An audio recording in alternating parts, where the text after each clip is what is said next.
Welcome to the show. বডির bacteria মারতে যেমন বডিতে ব্যাকটেরিয়া পুশ করতে হয়, তেমনি আপনাদের মতো শয়তানদের শায়েস্তা করতে একটু শয়তানি করতে হয়। রেডি? হেই এভরিওয়ান, হলিউডের জগতে স্বাগতম। আজ আমি তোমাদের রিসেন্টলি রিলিজ হওয়া শাকিব খানের তাণ্ডব সিনেমার কাহিনী শোনাবো। এই সিনেমাটিতে শুধু শাকিব খান নয়, রয়েছে আরফান নিশো ও সিয়াম আহমেদ। একটি শহরের অন্ধকার জগৎ যেখানে ক্ষমতার খেলা চলে, সেখানে একটাই প্রশ্ন, কে থাকবে শেষ পর্যন্ত টিকে। তাণ্ডব সিনেমায় তোমরা দেখতে পাবে শ্বাসরুদ্ধকর রাজনীতি, মত্ত ক্ষমতার নেশা এবং অবিশ্বাস্য অঙ্গীকার। এই সিনেমাটির প্রতিটি দৃশ্যে রয়েছে উত্তেজনা, বিশ্বাসঘাতকতা আর বিদ্রোহের সম্মিলন। একটি গল্প যেখানে কেউ ভালো, কেউ খারাপ, কেউ আবার শুধু নিজেদের জন্য লড়াই করছে। যদি তুমি মানসিক উত্তেজনা আর হৃদস্পন্দন তীব্র করে তুলতে চাও, তবে তাণ্ডব সিনেমা তোমাকে একটি অদ্ভুত যাত্রায় নিয়ে যাবে। আর হ্যাঁ, যেহেতু সিনেমাটি এখন হলে চলছে, তাই সবার উচিত হলে গিয়ে সিনেমাটি উপভোগ করা। যাদের হলে গিয়ে সিনেমাটি দেখার ইচ্ছা রয়েছে, তারা অবশ্যই ভিডিওটি স্কিপ করবেন। তো দেরি না করে চলো যাওয়া যাক মুভির কাহিনীতে। হলিউড প্রেজেন্টিং তাণ্ডব। মুভিটি রিলিজ হয় 2025 সালে। তো মুভির কাহিনী শুরু হয় আবহাওয়ার নিউজ দেখিয়ে, আর বলা হয় আজকের আবহাওয়া খুবই সুন্দর ও মনোরম। আবহাওয়া বার্তা শেষ হলে সেখানে উপস্থিত হয় মন্ত্রী মাহতাব হোসেন। এখানে তার একটি টক শো হবে। তো বাংলা নিউজ নামে টিভি চ্যানেলে মন্ত্রী টক শো শুরু হয়ে যায়। তখন তিনি দেশ নিয়ে বিভিন্ন কথা বলছিলেন। খুব সুন্দরভাবে চলছিল টক শোটা। অন্যদিকে দেখা যায় একটি বাসে করে কয়েকজন লোক কোথাও একটা যাচ্ছিল, আর সবার মুখে ছিল হনুমানের মাস্ক। এরা এমন মাস্ক পরেছে কেন, আর তারা যাচ্ছেই বা কোথায়? কিছুক্ষণ পরে সেই বাসটি চলে আসে বাংলা নিউজ চ্যানেলের অফিসের সামনে, যেখানে মন্ত্রী টক শো চলছিল। আস্তে আস্তে সবাই বাস থেকে নামতে শুরু করে, আর সবার হাতে বন্দুক। এভাবে তো মানুষ ব্যাংক ডাকাতি বা হাইজ্যাক করতে যায়, কিন্তু তারা টিভি চ্যানেলের অফিসে কেন? তারা মুহূর্তের ভিতরে বাংলা নিউজ চ্যানেলের সিকিউরিটিদেরকে ধরাশায়ী করে আর অফিসের ভিতরে ঢুকে যায়। তারপর তারা ঢুকে যায় সেই রুমে যেখানে মন্ত্রী টক শো চলছিল। তাদেরকে এভাবে ঢুকতে দেখে সেখানকার সবাই ভয়ে আটকে ওঠে। ভয় তো পাওয়ারই কথা, এরকম অদ্ভুত মাস্ক পরা মানুষজন, তার উপরে হাতে বন্দুক। সেখানে এসে একজন নাচতে শুরু করে। দেখেই মনে হচ্ছিল এটাই গ্যাংয়ের লিডার। এখানে কি হচ্ছিল সেটা কেউ বুঝতে পারছিল না। তখন মন্ত্রী কিছুটা রেগে যায় আর কিছু কথা শোনাতে শুরু করে। আমাকে তুই চিনিস, আর তোরা এখানে এসে সব কি শুরু করেছিস? এর জন্য তোদের আমি কি হাল করতে পারি তা কি জানিস? এসব শুনে অনেক রেগে যায় গ্যাং লিডার, আর সে সোজা সেই মন্ত্রীকে গুলি করে দেয়। ওই সময় টিভি চ্যানেলের ক্যামেরা কিন্তু লাইভেই ছিল। তো পুরো ঘটনাটা সারা দেশের মানুষ দেখে ফেলে। এরপরে গ্যাংয়ের লিডার ক্যামেরার সামনে যায় আর তার আসল চেহারা দেখায়। ওর নাম স্বাধীন। ওর আচরণ দেখে বোঝাই যাচ্ছিল সে একটি ভয়ানক সাইকো। সে সেখানে থাকা সমস্ত লোকদেরকে জিম্মি করে একটি দাবি পেশ করে। তার দাবি হলো এই মুহূর্তে একটি লাইভ টক শো শুরু করতে হবে, আর সেই টক শোতে থাকবে নামি দামি 3জন ব্যক্তি। একজন হলো আইজি, দ্বিতীয়জন হলো ধর্মমন্ত্রী, তৃতীয়জন হলো এই বাংলা নিউজ চ্যানেলের মালিক, আর সেই সাথে একজন ভালো জার্নালিস্টও দরকার, কারণ সেই টক শোটা উপস্থাপন করবে। এই নিউজ দ্রুতই সরকারের কাছে পৌঁছে যায়। সরকার খুব টেনশনে পড়ে যায়। সোয়াট টিম সেখানে দ্রুত চলে আসে, কিন্তু বাংলা নিউজ চ্যানেল ভবনের ভেতরে ঢোকা কোনোভাবেই সম্ভব হচ্ছে না, কারণ সেখানে গরিলা গ্যাংয়ের লোকজন খুব কড়াভাবে নজর রেখেছিল। তাই কোনো উপায় না পেয়ে একজন মহিলা মন্ত্রীর আদেশে আইজি, ধর্মমন্ত্রী এবং চ্যানেলের মালিককে সেখানে যেতে বলা হয়। কিন্তু বর্তমান আইজি তখন দেশের বাইরে ছিল, তাই সাবেক আইজি হলেও চলবে এই কথা গ্যাংয়ের লিডার জানিয়ে দেয়। কিন্তু তারা কেউ এখানে আসতে রাজি হচ্ছিল না, যে কারণে রেগে গিয়ে গ্যাংয়ের লিডার একটি বাসের ভিতর বোমা বিস্ফোরণ করে। অন্যদিকে একজন স্বনামধন্য জার্নালিস্টকে দেখানো হয়, যাকে এখানে আসার জন্য কল করা হয়েছে। তার নাম হলো সাইরা। আসলে সাইরা এই বাংলা নিউজ চ্যানেলে আগে জব করত, কিন্তু কোনো একটা কারণে সে এখান থেকে বের হয়ে গিয়েছে। সাইরাকে কল করে আসতে বললে সে রাজি হয়। অন্যদিকে স্বাধীন তার এক চেলাকে বলে, দেশের আবহাওয়ার খবর প্রচার করতে হবে না, আজ তুই আবহাওয়াবিদ। তখন সেই চেলা মাস্ক পরে লাইভে গিয়ে আবহাওয়ার খবর বলতে শুরু করে। আকস্মিকভাবে দেশের আবহাওয়ার আমূল পরিবর্তন সংঘটিত হয়েছে। আজ দেশ জুড়ে ভয়াবহ দুর্যোগের সম্ভাবনা রয়েছে। দেশের সকল পুলিশ স্টেশনকে 10 নম্বর বিপদ সংকেত দেখাতে বলা হয়েছে। সমগ্র দেশের তাপমাত্রা এবং বাতাসের গতিবেগ আজ অস্বাভাবিক রকম ভয়ঙ্কর। সমগ্র দেশবাসীকে তাই আজ যে যেখানে অবস্থান করছেন সেখানেই অবস্থান করতে অনুরোধ জানানো হচ্ছে। এদিকে সাইরা দ্রুত রেডি হয়ে বাংলা নিউজ চ্যানেলে চলে আসে। আর সেখানে সে দেখতে পায় গরিলা গ্যাংয়ের লিডার একজন লোককে খুব উত্ত্যক্ত করছে। আসলে সে একজন হাঁপানির রোগী। তার একটা ইনহেলার রয়েছে যেটা তার খুবই দরকার। লিডার তার ইনহেলারটি হাতে নিয়ে তাকে অনেক উত্ত্যক্ত করছিল। তখন সাইরা এসে তাকে বোঝাতে থাকে আর তাকে ইনহেলারটি দিয়ে দিতে বলে। সাইরার আসার আগে সোয়াট টিম তাকে একটি ক্যামেরা লাগানো কলম দিয়েছিল যাতে ভিতরে কি কি ঘটছে তারা সেটা জানতে পারে। কিন্তু তাদের প্ল্যানে পানি ঢেলে দেয় স্বাধীন। স্বাধীন সেটা নিমিষেই ধরে ফেলে এবং কলমটিকে নষ্ট করে দেয়। সাইরা তখন বলে মন্ত্রী আহত, তাকে হাসপাতালে না নিলে হয়তো তিনি বাঁচবেন না, প্লিজ তাকে হাসপাতালে নিয়ে যেতে দিন। তখন স্বাধীন রেগে গিয়ে সাইরার গলা টিপে ধরে। তখন বাইরে থেকে সোয়াট টিমের লিডার নাই মাইক দিয়ে সেই সতর্কবার্তা দেয়, বলে 5 মিনিটের মধ্যে মন্ত্রীকে না ছাড়লে আমরা অ্যাকশন নিতে বাধ্য হব। তখন স্বাধীন লাইভে এসে বলে আমি মন্ত্রীকেও ছেড়ে দেব, সাথে সকল মানুষদেরকেও। যত দ্রুত সম্ভব ওই 3 জন লোককে এখানে হাজির করো আর টক শো শুরু করো। আমি কথা দিচ্ছি সাথে সাথে আমি সকলকে ছেড়ে দিব। সরকারের চাপের কারণে আইজি, ধর্মমন্ত্রী এবং চ্যানেলের মালিক দ্রুত বাংলা নিউজ চ্যানেলের অফিসে চলে আসে আর বন্দীদেরকে ছেড়ে দেওয়া হয়। সেখানে এসে খুব ভাব নিয়ে গ্যাংয়ের লিডারের সাথে কথা বলতে থাকে তারা 3 জন। কেন তাদেরকে ডাকা হয়েছে সেটা জানতে চায়, কিন্তু লিডার তাদেরকে বলে কেন তাদেরকে এখানে ডাকা হয়েছে সেটা সে জনগণের সামনেই তাদেরকে বলবে। কিন্তু তারা সেটা মানতে রাজি হয় না এবং গ্যাংয়ের অন্য সদস্যরা তাদেরকে রেডি করে দ্রুত টক শো এর জন্য পাঠিয়ে দেয়। সেখানে মাত্র 3টাই চেয়ার থাকে যেখানে গেস্ট 3 জন এসে বসে আর গ্যাংয়ের লিডার দূরে দাঁড়িয়ে থাকে। আর এই সমস্ত কিছু তারা লাইভ করছিল। সাইরা যখন গ্যাংয়ের লিডারকে ডাকে তখন চ্যানেলের মালিককে চেয়ার থেকে উঠিয়ে দিয়ে সে নিজেই বসে পড়ে।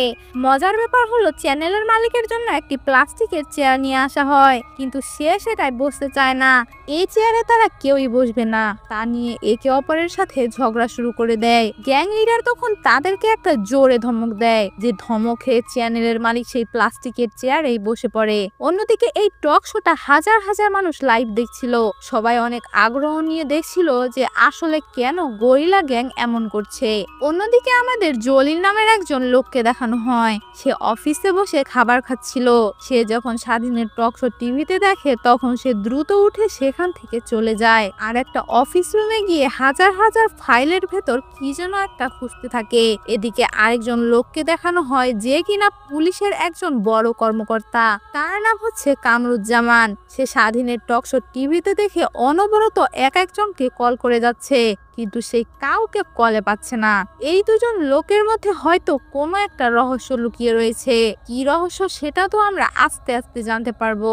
এরই মধ্যে টক শো শুরু হয়ে যায়। সাইরা গরিলা গ্যাংয়ের লিডারকে প্রশ্ন করে আপনি এসব কি শুরু করেছেন, কি চান আপনি, আপনার উদ্দেশ্য কি? স্বাধীন তখন বলে সুষ্ঠু আইন প্রতিষ্ঠা করা তার উদ্দেশ্য। এই কথা শুনে সাইরা একটু হাসি দিয়ে বলে আপনি তো নিজেই আইন ভঙ্গ করছেন। তখন স্বাধীন তাকে বলে ব্যাকটেরিয়া দমন করার জন্য যেমন অন্য একটি ব্যাকটেরিয়ার প্রয়োজন, ঠিক তেমনি সুষ্ঠু আইন পরিচালনা করার জন্য আমি এই অপরাধ করছি। এরপর সাইরা জিজ্ঞেস করে আসলে আপনি কে আর কি চাচ্ছেন, আমাদেরকে ভালো করে খুলে বলুন। স্বাধীন তখন বলে সবকিছু জানতে হলে আপনাদের 8 বছর পেছনে যেতে হবে আমার সম্পূর্ণ কাহিনী জানতে। সাথে সাথে কাহিনীটা ফ্ল্যাশব্যাকে চলে যায়। সে বলে তার নাম হলো স্বাধীন। স্বাধীন ও নিশাত নামের এক মেয়ে একে অপরকে ভালোবাসতো। একদিন সন্ধ্যায় নিশাত একটি বাড়িতে এসে ঢিল মারে আর সেখান থেকে বের হয়ে আসে স্বাধীন নামের একটি ছেলে। স্বাধীন যখন নিশাতের কাছে আসে নিশাত তখন স্বাধীনকে জিজ্ঞেস করে তোমার কি চাকরিটা হয়েছে? স্বাধীন বলে না, আমার এবারও চাকরিটা হয়নি। আসলে প্রত্যেকটা প্রেমের গল্পের মতো স্বাধীনও বেকার গ্রাজুয়েট, আর নিশাতকে বিয়ে দেওয়ার জন্য তার বাবা মা পাত্র দেখা শুরু করেছে। এই জন্য নিশাত স্বাধীনকে বারবার বিয়ের জন্য চাপ দিতে শুরু করে। স্বাধীন চাকরি পাওয়ার অনেক চেষ্টা করে কিন্তু কিছুতেই কিছু হচ্ছিল না। নিশাত তখন তাকে বলে, আমার বাবা কিন্তু আমার বিয়ের জন্য ছেলে দেখছে। এভাবে চলতে থাকলে আমাকে কিন্তু অন্য কারোর বউ হয়ে যেতে হবে। স্বাধীন তখন নিশাদকে বলে, তুমি এক কাজ করো, আমার মনে হয় চাকরি টাকরি হবে না, তাই তুমি তোমার বাবার পছন্দের ছেলেকেই বিয়ে করে ফেলো। স্বাধীনের এমন কথা শুনে নিশাদ রাগ করে সেখান থেকে চলে যেতে থাকে। স্বাধীন তখন নিশাদকে পেছন থেকে ডাক দেয় আর বলে, তুমি এভাবে চলে যাচ্ছ কেন? তুমি জানো আমার মা নেই আর তুমিও আমাকে এভাবে কষ্ট দিয়ে চলে যাচ্ছ। এটা শোনার পর নিশাদ স্বাধীনকে বলে, তুমি এত সরল কেন? স্বাধীন বলে, আমি তো এমনই। নিশাদ বলে, তার জন্যই তো তোমাকে আমি এত ভালোবাসি। আর যাওয়ার সময় বলে যায়, তুমি আমার বাবার সাথে দেখা করো আর তার কাছ থেকে 2 মাসের সময় চেয়ে নাও। এর ভিতর যে কোনো একটা জব জোগাড় করে আমাকে বিয়ে করো। স্বাধীন অবশ্য এই কথায় অনেক ভয় পায়, কারণ সে নিশাতের বাবার সামনে যেতে অনেক ভয় পাচ্ছিল, কিন্তু নিশাতের দিকে তাকিয়ে সে রাজি হয়ে যায়। যাই হোক, পরের দিন নিশাত স্বাধীনকে নিয়ে তার বাবার কাছে যায় আর তাকে দেখে স্বাধীন অনেক ভয় পেতে থাকে। নিশাতের বাবা স্বাধীনকে বলে, তুমি আমার মেয়েকে ভালোবাসো ভালো, কিন্তু চাকরি বাকরি কিছুই তো করো না, তাহলে তুমি আমার মেয়েকে কি খাওয়াবে? স্বাধীন ভয়ে ভয়ে বলে সে চাকরির ব্যবস্থা করে নেবে এবং তারপরে সে নিশাতকে বিয়ে করবে। নিশাতের বাবা স্বাধীনকে তখন জিজ্ঞেস করে, তো তোমার চাকরি ম্যানেজ করতে কত টাইম লাগবে? স্বাধীন হুট করে বলে, তাকে 2 মাস সময় দিলেই হবে। স্বাধীনের এই কথা শুনে নিশাতের বাবাও তাতে রাজি হয়ে যায় আর বলে, এই 2 মাসের ভিতরে যদি তুমি কোনো জব জোগাড় করতে না পারো তাহলে আমার মেয়েকে কিন্তু আমি অন্য কোথাও বিয়ে দিয়ে দেব। এরপর স্বাধীন বাসায় চলে আসে আর প্রতিদিন একটা করে জবের ইন্টারভিউ দিতে থাকে। সব জায়গায় বলে, তোমার ইন্টারভিউ অনেক ভালো হয়েছে, কিন্তু কোথাও তাকে জব দেওয়া হয় না। একদিন সন্ধ্যায় স্বাধীন তার বাবার কাছে এসে অনেক চিল্লাচিল্লি করে বলতে থাকে, আপনি একটা ফোন করলে আমার জবটা তো হয়ে যায়। আজকাল টাকা অথবা বাবা চাচার রেকমেন্ডেশন ছাড়া কোনো জব হয় না, মেধা দিয়ে আর কয়জনেরই বা চাকরি হয়। তার বাবাও তার সাথে চেঁচিয়ে বলে, আমার কি জব হয়নি? আমিও তো কোনো মামা চাচা ছাড়াই জব পেয়েছি, তাহলে তুই কেন পাবি না? এত কষ্ট করে লেখাপড়া করেছি কারো কাছে হাত জোড় করার জন্য? আমি কখনোই পারবো না। তার বাবা ছিল একজন সৎ হেডমাস্টার, তিনি টাকা বা রেকমেন্ডেশন কোনোটাই দিতে চায় না। তিনি বলে, কারো কাছে তোর জন্য সুপারিশ করা আমার পক্ষে সম্ভব না, আর ঘুষ দেওয়ার তো কোনো প্রশ্নই আসে না। এভাবে 1 মাস কেটে যায়, কোথাও জব হয় না স্বাধীনের। তাই কোনো উপায় না পেয়ে স্বাধীন সোজা ঢাকায় চলে আসে একটি জবের জন্য। ঢাকায় আসার পরে তার এক পরিচিত ভাই তাকে থাকার জন্য একটা রুম দেয়। সে সেখানে থেকে তার জবের জন্য ইন্টারভিউ দিতে থাকে, কিন্তু সে যেখানে ইন্টারভিউ দিক না কেন কোথাও তাকে জবে রাখা হয় না। সে অনেক জায়গায় ইন্টারভিউ দিয়েছে, কিন্তু কোথাও থেকে তাকে মেইল বা কল করে রাখা হয় না। এভাবে আরও বেশ কিছু দিন কেটে যায়। হঠাৎ করে একজন লোক তাকে ফোন করে বলে তার জব হয়ে গিয়েছে, সেজন্য কালকে অফিসে রেডি হয়ে চলে আসে। সে যখন জব হয়েছে এই মেইলটি পায় তখন সে অনেক বেশি খুশি হয়ে যায় আর সে দ্রুত নিশাত এবং তার বাবাকে ফোন করে জানিয়ে দেয় যে তার জব হয়েছে। সে পরের দিন রেডি হয়ে অফিসে চলে আসে, কিন্তু এখানে এসে সে জানতে পারে আসলে কোনো জব হয়নি, জব অন্য কারো হয়েছে। বস বলে, দুঃখিত, ভুলে আরেকজনের মেল তোমার কাছে চলে গিয়েছে, আসলে চাকরিটা হয়েছে অন্য আরেকজনের। এই ভুলের জন্য আমরা খুবই দুঃখিত। ভুল করে তার কাছে এই মেলটি পাঠিয়ে দেওয়া হয়েছে। যে কথা শুনে স্বাধীনের তো পায়ের নিচের মাটি সরে যায় এবং সেখানকার বসের অনেক হাতে পায়ে ধরতে থাকে সে, কিন্তু কোনো লাভ হয় না। এরপর সে যখন সেখান থেকে চলে যাচ্ছিল তখন পিয়ন তার কাছে আসে আর জানায় যে স্যার, চাকরিটা আপনারই হয়েছিল, কিন্তু আমাদের বস টাকার বিনিময়ে আপনার নামটা সরিয়ে দিয়ে আরেকজনের নাম বসিয়ে দিয়েছে। আসলে এখন টাকা ছাড়া কোনো চাকরি হয় না স্যার, হয় এখন টাকা জোগাড় করুন, না হলে চাকরির চিন্তা ভুলে যান। এখন স্বাধীন হতাশ হয়ে পড়ে। সে বাসার সবাইকে বলেছে তার চাকরি হয়ে গিয়েছে, এখন সে কিভাবে তাদেরকে মুখ দেখাবে? ওর সাথে কথা বলতে থাকলে নিশাতের বাবা তার থেকে ফোনটা নেয় আর স্বাধীন সব সত্যটা বলে নিশাতের বাবাকে, কিন্তু ওখানে অনেক আওয়াজ হচ্ছিল যার কারণে কিছুই শুনতে পায় না তার বাবা। সাথে তার কানে একটু সমস্যাও ছিল, তাই সে আরো শুনতে পায় না স্বাধীন আসলে কি বলছে। যখন স্বাধীন বুঝতে পারে নিশাতের বাবা কিছুই শুনতে পায়নি তখন সে সত্যিটা আর জানায় না। সে মনে মনে ঠিক করে, আমি ইন্টারভিউ দিতেই থাকি আর ওইদিকে বিয়ের ব্যবস্থা হোক। এভাবেই স্বাধীনের মিথ্যা বলা শুরু হয়। স্বাধীন প্রতিনিয়ত নিশাতকে মিথ্যা বলতো। সবাই জানতো স্বাধীন একটা চাকরি করে, কিন্তু সে তো এখনো বেকার। এরপরে স্বাধীন বাসায় এসে অনেক হতাশ হয়ে বসে থাকে। তখন তার সেই ভাইটি চলে আসে যে তাকে থাকার ব্যবস্থা করে দিয়েছে।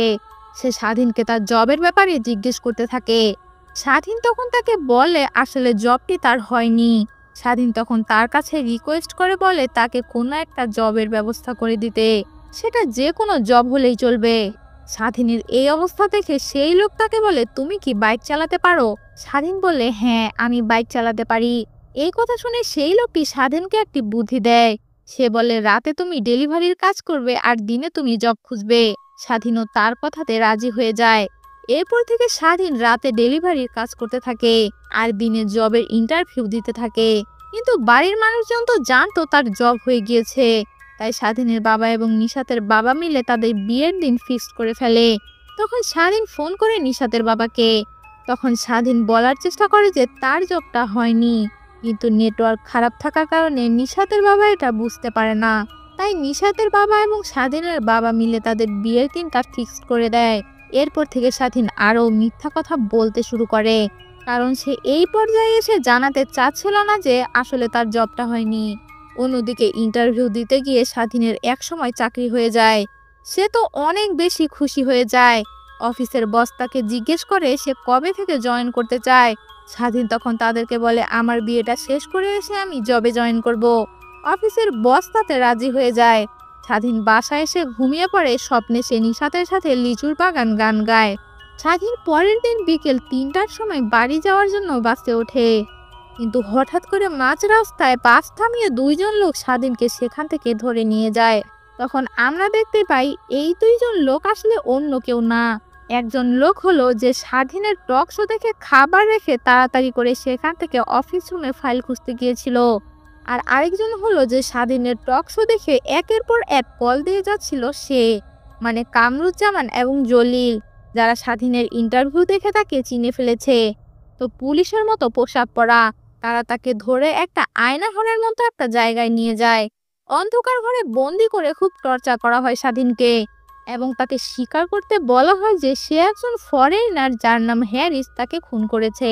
কিন্তু স্বাধীন বলতে থাকে সে তো কাউকে মারেনি, সে কেন এটা স্বীকার করবে। তখনই সেখানে আরেকজন আসামিকে গুলি করে মেরে ফেলা হয়। আর সেই পুলিশ স্বাধীনকে বলে সে যেন স্বীকার করে নেয়, না হলে তার অবস্থাও এই অন্য আসামিটার মতো হবে। স্বাধীনকে এই আয়নাঘরের মতো জায়গাটায় অনেক টর্চার করা হয়। ঘন্টার পর ঘন্টা তার উপর নির্যাতন চলে, সারাক্ষণ মারধর চলতো তার উপর। আর কথা একটাই, তুই স্বীকার কর তুই হ্যারিসকে খুন করেছিস। অন্যদিকে স্বাধীনের বাড়িতে স্বাধীন এবং নিশাতের বিয়ের আয়োজন চলতে থাকে, কিন্তু স্বাধীনের কোনো খোঁজ খবর নেই। দিন পার হয়ে যায়, রাত পার হয়ে যায়, তখনও স্বাধীনের কোনো খোঁজ খবর নেই। একসময় সেখানে রটে যায় যে স্বাধীন কাউকে খুন করে পালিয়েছে। এই কথা শুনে নিশাতের মাথায় তো আকাশ ভেঙে পড়ে। কি করবে সে বুঝে উঠতে পারে না। এত বাধা বিপত্তির পরও তাদের বিয়েটা হচ্ছিল, কিন্তু তাও ভেঙে যাচ্ছে। একে একে মেহমানরা সবাই চলে যেতে থাকে। আসলে স্বাধীনকে পুলিশ ধরেছিল ঠিকই, কিন্তু সেটা ফাইল করা হয়নি, অর্থাৎ তাকে বেআইনিভাবে ধরে আনা হয়েছে। দৃশ্য চলে আসে আবারও জেলখানায়। পরের দিন সকালে একজন পুলিশ এসে স্বাধীনকে বলে সে যেন স্বীকার করে নেয় সে হ্যারিসকে মেরেছে। এরপর শফিউদ্দিন নামের এক অফিসার তাকে একটি ভিডিও দেখায়।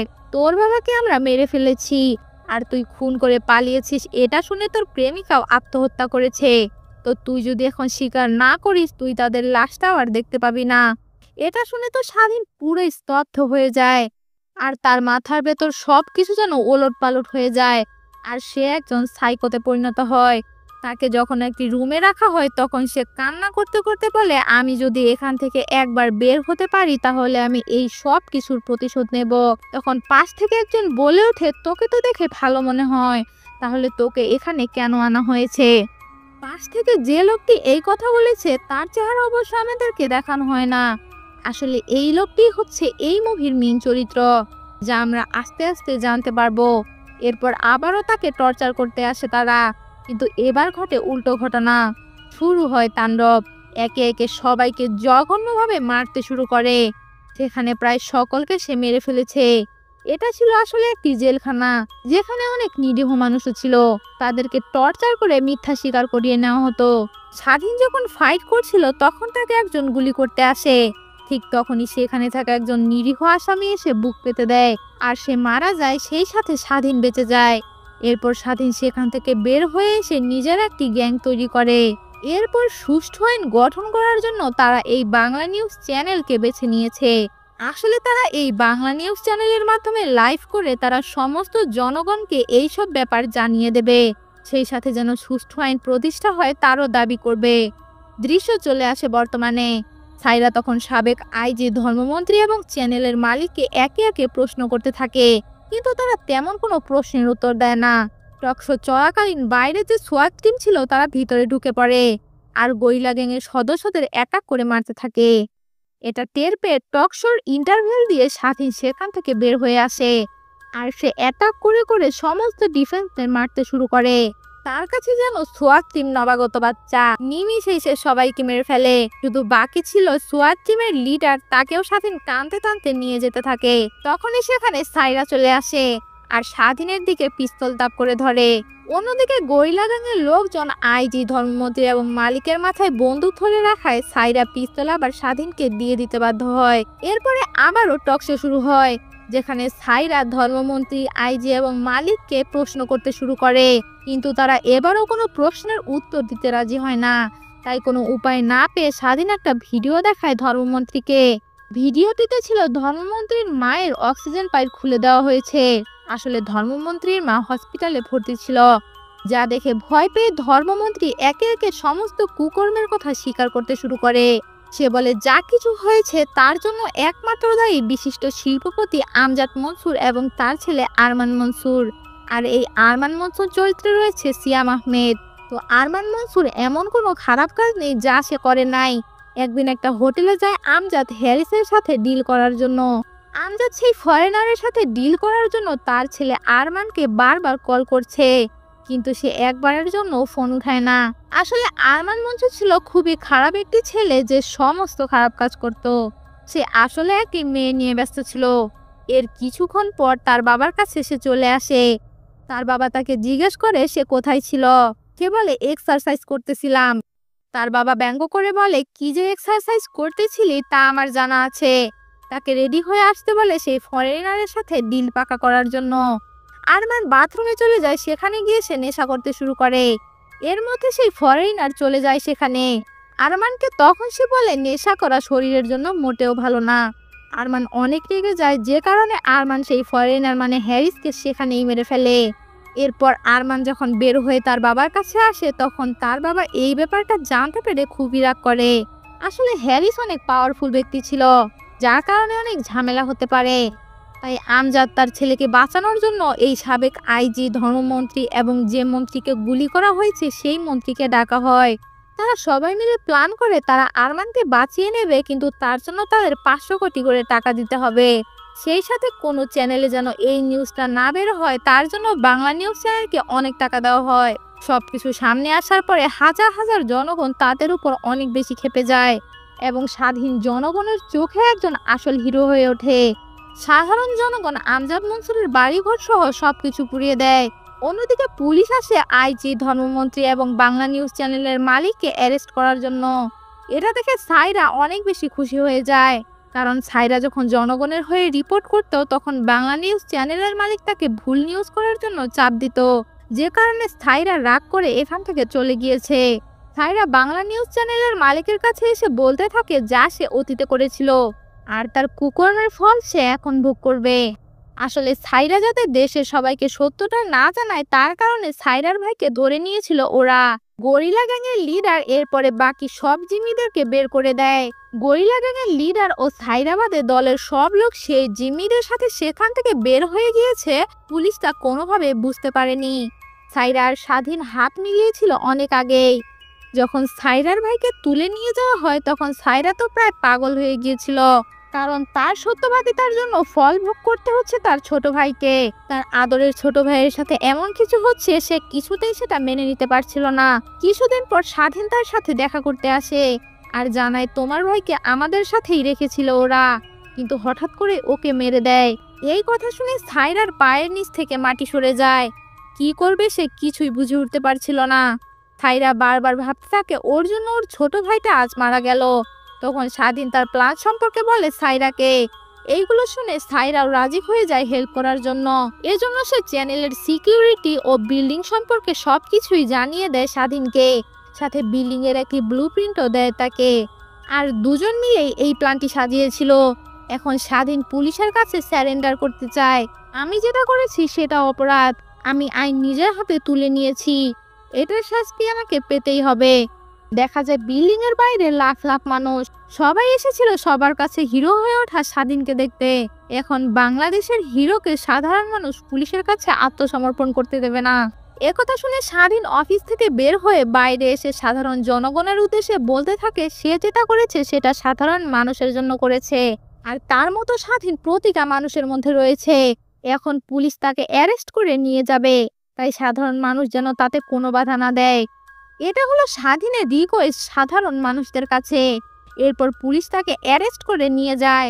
একদিকে আইজি, ধর্মমন্ত্রী এবং চ্যানেলের মালিককে তো অ্যারেস্ট করে নেওয়া হয়েছে, অন্যদিকে স্বাধীনকেও অ্যারেস্ট করে নিয়ে যাচ্ছে পুলিশ। এর মধ্যে সাইরা সেখান থেকে বের হয়ে তার গাড়িতে এসে বসে আর কিছু একটা চিন্তা করে মুচকি হাসে।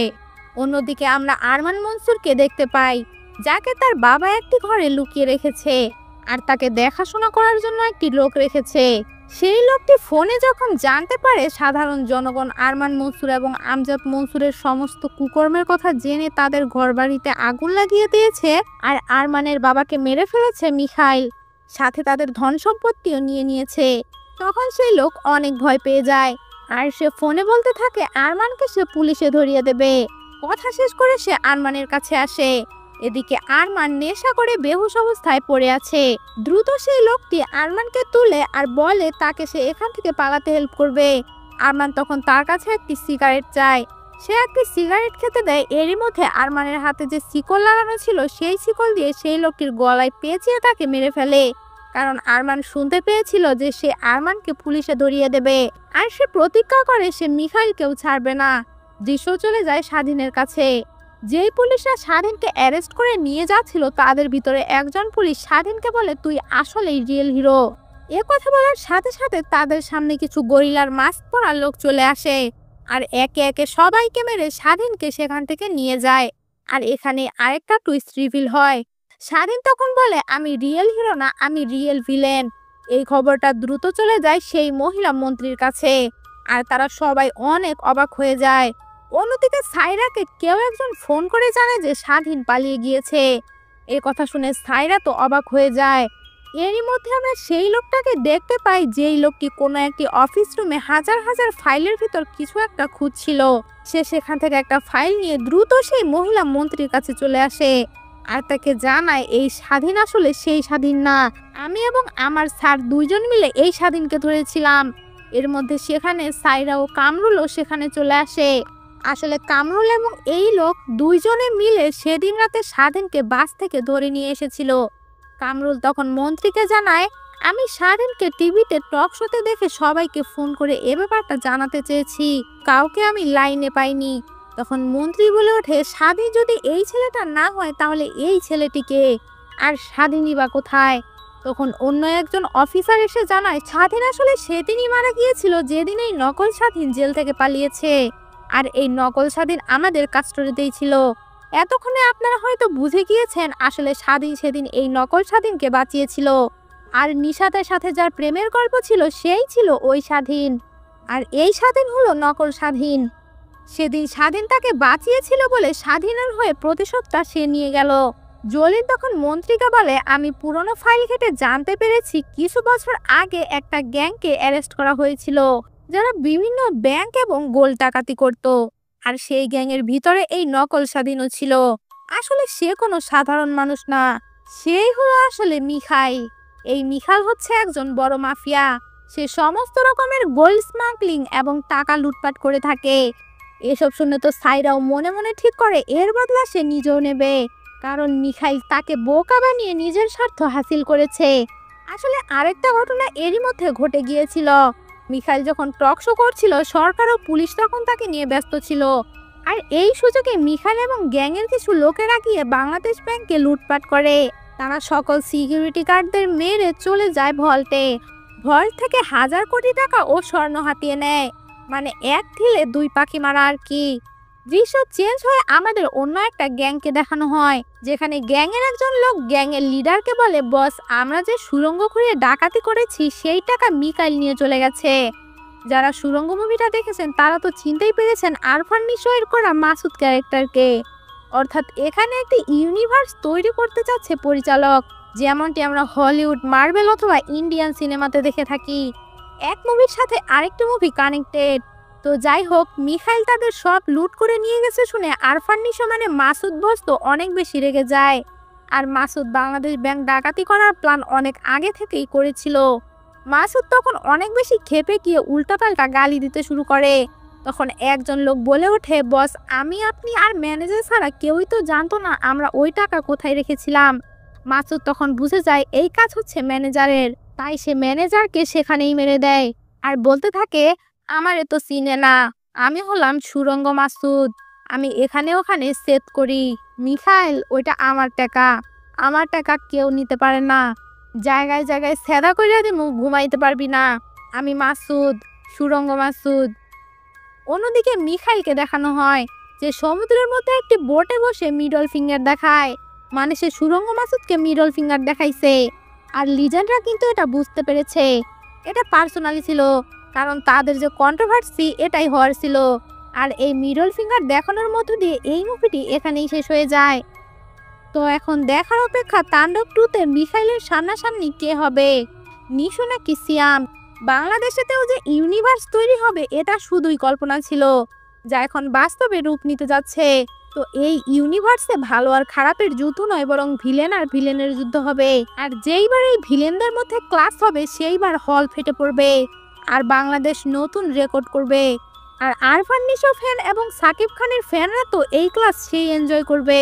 তো গল্পটা ভালো লেগে থাকলে অবশ্যই লাইক করে দিও ও চ্যানেলটাকে সাবস্ক্রাইব করে বেল আইকন অল করে দিও, যাতে পরবর্তী গল্পের নোটিফিকেশন পৌঁছে যায় তোমার কাছে।